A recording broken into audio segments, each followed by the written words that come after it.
if I price minus I strike, that is the value you would get if you exercised it. Okay. It's also called intrinsic value for the option. If that is greater than the value of the option, if it's not exercised, then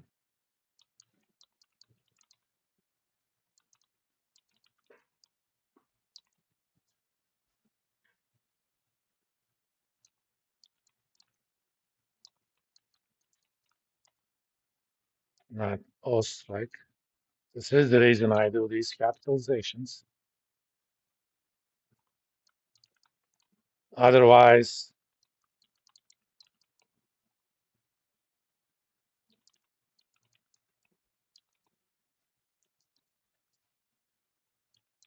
the current value.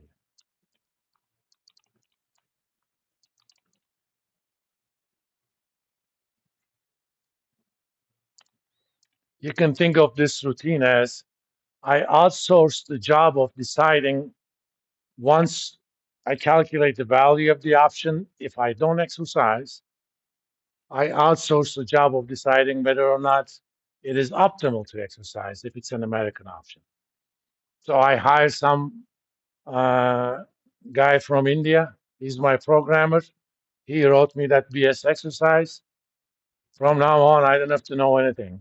I'm going to call on that BS exercise, and it's going to tell me whether I should be exercising it or not. Okay. So let's go back to this routine. At this point here, I only calculated the expected value. So let's say O3 I rho J rho equals BS discount. And IX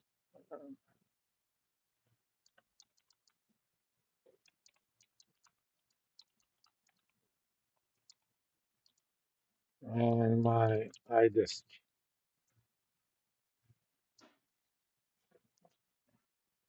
Again, I could have done all of that in one line, but I like dividing things into little manageable pieces. So if I make a mistake, I figure out where I'm making the mistake instead of trying to find the error in a line that's that long. And next, we're gonna check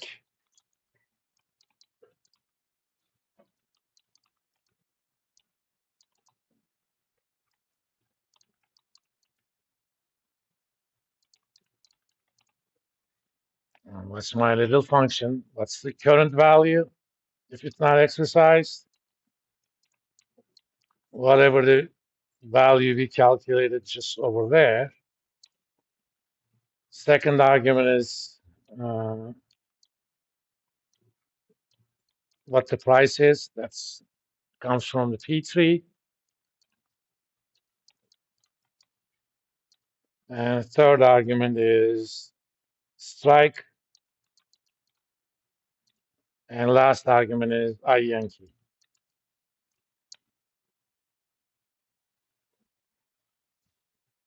So whether or not I'm dealing with an American option, European option, at each node, that's going to decide for me whether it should be optimal to exercise or not. We're done. You probably didn't realize it, but we just calculated the value of an option unless I made a mistake. Why? Because I already calculated what's going to happen at the very end, right? Now all I'm doing is coming back. So I step is 100, right? Then I'm going to come back to step 99. I already know what's going to happen in step 100. So all of this uses stuff from step 100 that I roll plus 1. Just gonna go there, calculate the expected value, calculate present value of that, decide whether or not it's optimal to exercise.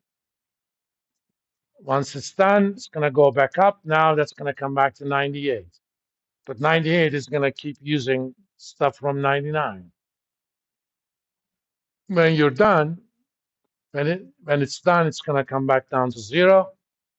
All I have to we're not technically done yet. Here's what we're gonna be done.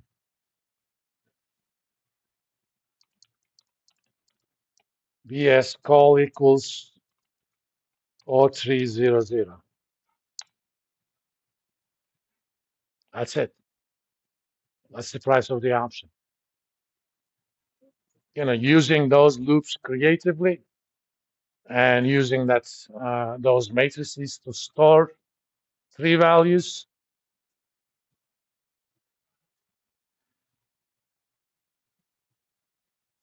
That was it. Now let's see that in action. When we first save it, and we will also check it with other stuff, but let's see, spot, strike,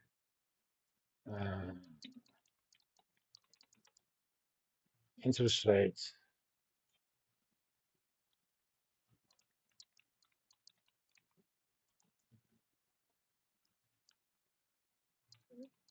time to, actually, let me do this, date of expiration. Is there anything else I need? Oh, steps. 100, 5%, 25%. Let's call this, I don't know, March 15th, and do 100 steps for now. Here, I'm going to calculate actually time to expiration.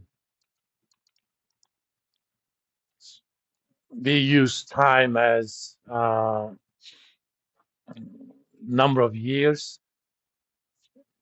I don't know if you guys know, dates internally in Excel are stored as integers, okay? Depending upon your convention you pick, if you don't choose one of the options, either as number of days that passed since January 1st, 1904 or 1900. Do you guys know the difference between the crucial difference between the year 1900 and 1904? Anyone? Who knows anything about the Gregorian calendar? Now, Gregorian calendar was a refinement of the Julian calendar that added a leap year. Okay, until Julius Caesar, the Roman calendar did not have a leap year, so seasons kept kind of shifting. Huh? No, every 4 years. But that assumes that Earth completes one orbit in 365 days and 6 hours. But it's slightly less than that. And over centuries, that's slightly less than that added up. In 1582, I think Pope Gregory, not himself, but he used some people. They decided that yes, we're going to keep doing the leap years, but we're not going to do leap years if it is a multiple of 100, except when it is a multiple of 400.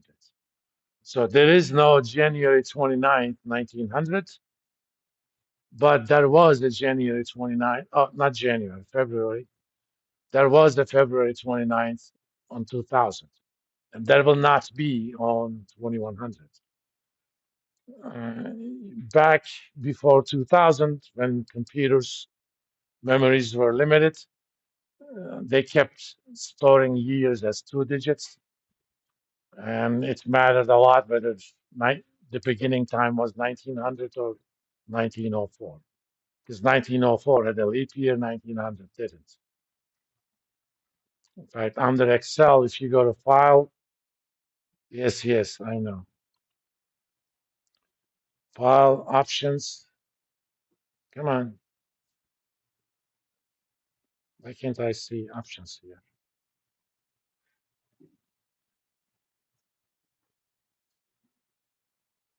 I can, but this thing is not hiding itself. That's why.